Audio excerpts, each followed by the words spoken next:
नमस्कार, सांकेतिक भाषा के इस विशेष बुलेटिन में आप सभी का स्वागत। आपके साथ मैं हूं शहला निगार और मेरे साथ है मेरी सहयोगी मनीषा, जो साइन लैंग्वेज में आप तक खबरों को पहुंचा रही हैं। शुरुआत करेंगे हेडलाइंस के साथ। प्रधानमंत्री आज नई दिल्ली में अंतर्राष्ट्रीय वायु परिवहन संघ की 81वीं वार्षिक आम बैठक को करेंगे संबोधित। सम्मेलन में विमानन उद्योग से जुड़े प्रमुख मुद्दों पर होगी चर्चा।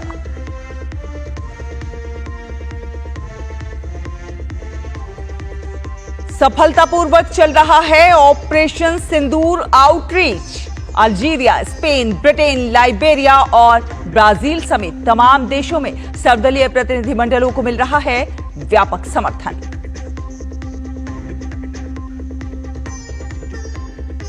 पैराग्वे के राष्ट्रपति सैंटियागो पेना आज से भारत की 3 दिवसीय यात्रा पर। राष्ट्रपति, उपराष्ट्रपति और प्रधानमंत्री समेत तमाम गणमान्यों से करेंगे मुलाकात।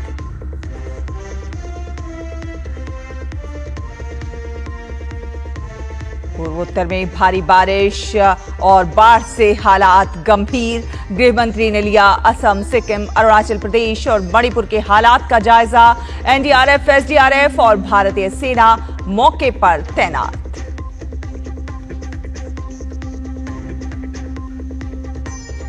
और पंजाब किंग्स ने मुंबई इंडियंस को हराकर आईपीएल फाइनल में बनाई जगह। फाइनल में आरसीबी से होगी टक्कर। दोनों के पास पहली बार आईपीएल चैंपियन बनने का मौका।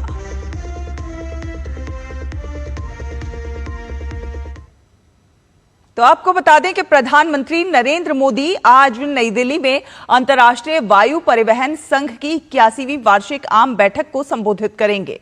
3 जून तक चलने वाले इस सम्मेलन में विमानन उद्योग से जुड़े प्रमुख मुद्दों पर चर्चा होगी। इस सम्मेलन में 1600 से अधिक वैश्विक प्रतिनिधि, सीईओ और नीति निर्माता इसमें शामिल होंगे। ये 1983 के बाद पहला मौका होगा जब इसका आयोजन भारत में हो रहा है। इस सम्मेलन की मेजबानी इंडिगो कर रहा है। इस आयोजन की मेजबानी करना भारत के लिए एक बड़ी उपलब्धि है।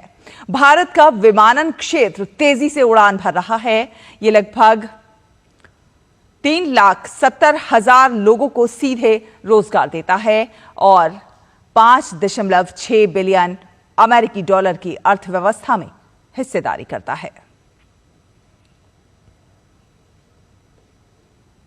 ऑपरेशन सिंदूर के अंतर्गत आतंकवाद के खिलाफ भारत का सैद्धांतिक और दृढ़ रुख स्पष्ट करने के लिए संसद सदस्यों के साथ सर्वदलीय शिष्टमंडल विभिन्न देशों के दौरे पर हैं और इसी क्रम में डीएमके सांसद कनिमोई के नेतृत्व में प्रतिनिधिमंडल स्पेन के दौरे पर है।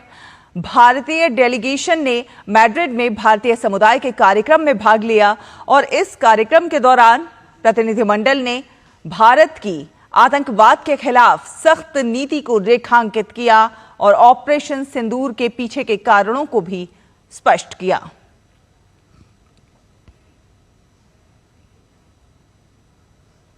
वहीं भाजपा सांसद रविशंकर प्रसाद के नेतृत्व में सर्वदलीय प्रतिनिधिमंडल ने लंदन के टेविस्टॉक स्क्वायर पर महात्मा गांधी को श्रद्धांजलि अर्पित की। इस दौरान रविशंकर प्रसाद ने महात्मा गांधी के सिद्धांत को प्रासंगिक बताते हुए कहा कि पाकिस्तान प्रायोजित सीमा पार आतंकवाद के इस युग में उनका संदेश उतना ही महत्वपूर्ण है।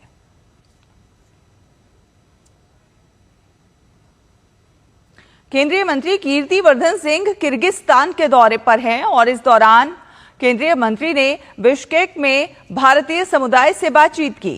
केंद्रीय मंत्री ने सोशल मीडिया प्लेटफॉर्म एक्स पर जानकारी साझा करते हुए लिखा कि बिश्केक में भारतीय समुदाय के साथ बातचीत करके मुझे बहुत खुशी हुई।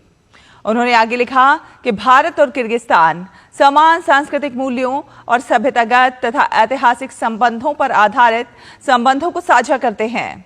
द्विपक्षीय संबंधों और लोगों के बीच संबंधों को मजबूत करने में भारतीय प्रवासियों के महत्वपूर्ण योगदान की सराहना करता हूं।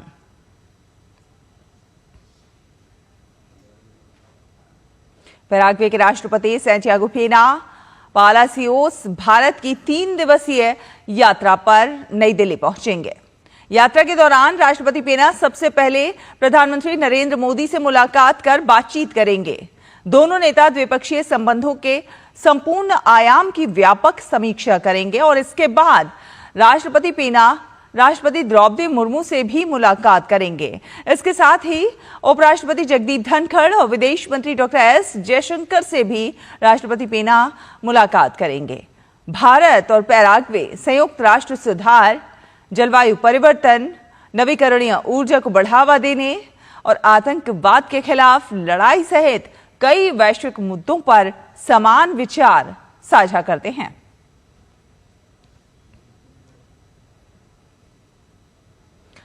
और बात करें मौसम की तो देश में पूर्वोत्तर के राज्यों में बारिश का कहर जारी है। बारिश वहां पर कहर ढाती हुई नजर आ रही है।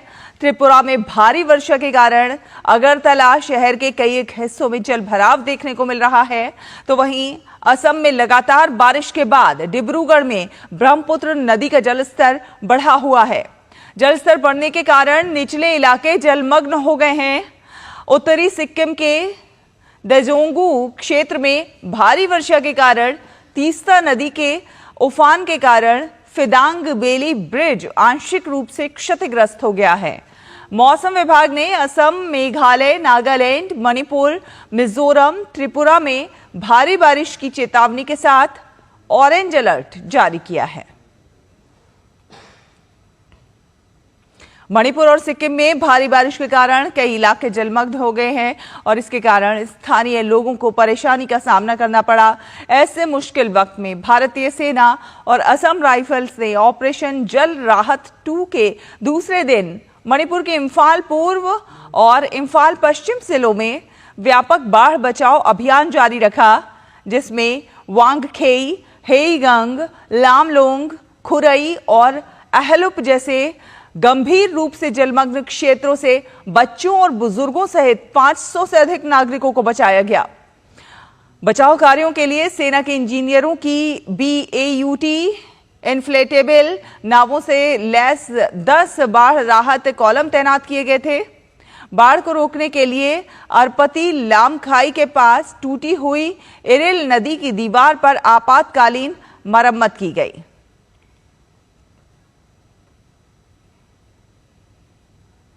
पिछले 24 घंटों में देश में कोरोना के 363 नए मामले सामने आए हैं और वहीं 383 मरीज ठीक भी हुए हैं। विशेषज्ञों का यह कहना है कि कोरोना का नया वेरिएंट मध्यम संक्रामकता वाला है और चिंता करने जैसी कोई बात नहीं है। मौजूदा समय में देश में 3,758 कोरोना संक्रमितों का इलाज चल रहा है। पिछले 24 घंटे में देश में 2 कोरोना संक्रमितों की मौत भी हुई है। दोनों संक्रमित व्यक्ति अन्य बीमारियों से भी पीड़ित थे।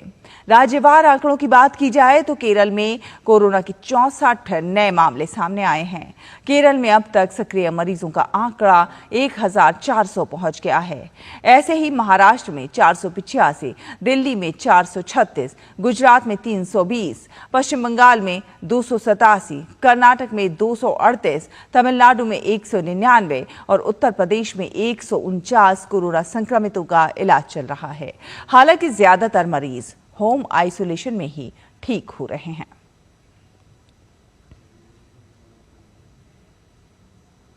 और बात की जाए खेलों की तो पंजाब किंग्स ने IPL फाइनल में जगह बना ली है, जहां कल उसका सामना रॉयल चैलेंजर्स बेंगलुरु से होगा। क्वालिफायर 2 में पंजाब किंग्स ने मुंबई इंडियंस को 5 विकेट से हरा दिया। मुंबई के लिए 204 रन के लक्ष्य को पंजाब की टीम ने 19 ओवर में 5 विकेट खोकर हासिल कर लिया। पंजाब के लिए कप्तान श्रेयस अय्यर ने सर्वाधिक 87 रन बनाए।